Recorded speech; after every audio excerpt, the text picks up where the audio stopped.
આરબીઆઈએ 6 મહિનામાં ત્રીજી વખત રેપો રેટ ઘટાડ્યો. હોમ લોન સહિત તમામ પ્રકારની લોન સસ્તી થશે. આરબીઆઈએ ફરી એકવાર મોનિટરી પોલિસી કમિટીના નિર્ણયોની જાહેરાત કરી છે. રેપો રેટમાં 50 બેસિસ પોઈન્ટનો ઘટાડો કરવામાં આવ્યો છે, જે લોકો માટે મોટી રાહત ગણવામાં આવી રહી છે.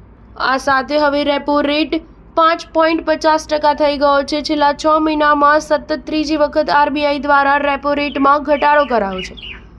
અગાઉ ફેબ્રુઆરીમાં આરબીઆઈએ 25 બેસિસ પોઈન્ટ અને તેના પછી એપ્રિલમાં 25 બેસિસ પોઈન્ટનો ઘટાડો કર્યો હતો. ત્યારબાદ રેપો રેટ 6% આવી ગયો હતો. દેશમાં માંગ ધીરે ધીરે ઘટી રહી છે. ક્રેડિટ વૃદ્ધિ, ઓટો વેચાણ, રિયલ એસ્ટેટ વેચાણ અને ઘરગથ્થુ આવકમાં ઘટાડો જોવા મળી રહ્યો છે. તે જ સમયે ફુગાવો પણ નરમ પડ્યો છે અને છેલ્લા 3 મહિનામાં સરેરાશ 4%થી નીચે રહ્યો છે.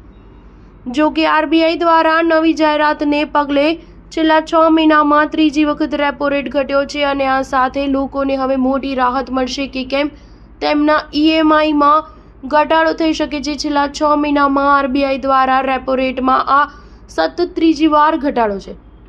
અગાઉ આ વર્ષે ફેબ્રુઆરીમાં 25 બેસિસ પોઈન્ટનો ઘટાડો કરવામાં આવ્યો હતો. ત્યારબાદ એપ્રિલમાં ફરીથી 25 બેસિસ પોઈન્ટનો ઘટાડો કરવામાં આવ્યો છે, જેથી રેપો રેટ ઘટીને 6% થઈ ગયો. કેન્દ્રીય બેંકના આ નિર્ણય પછી કાર અને હોમ લોન સહિત તમામ પ્રકારની લોન સસ્તી થશે.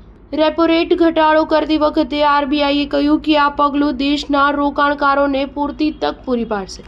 વૈશ્વિક વિકાસની ધીમી ગતિ વચ્ચે ભારતીય અર્થતંત્ર મજબૂત બનશે, ઉપરાંત સ્થાનિક માંગ વધુ મજબૂત થશે. આરબીઆઈ દ્વારા ત્રીજી વખત રેપો રેટ ઘટાડવાનો આ નિર્ણય એવા સમયે આવ્યો છે જ્યારે યુએસ રાષ્ટ્રપતિ ડોનાલ્ડ ટ્રમ્પે તાજેતરમાં એલ્યુમિનિયમ અને સ્ટીલ પરના ટેરિફ દરમાં 50%નો વધારો કર્યો છે. ભારત અને આ બંને ઉત્પાદનોનો મોટો નિકાસકાર રહ્યો છે. આવી સ્થિતિમાં આ ભારત માટે એક મોટો આંચકો માનવામાં આવી રહ્યો છે. સ્ટાર ન્યૂઝ 7 હંમેશા સચ્ચાઈની સાથે.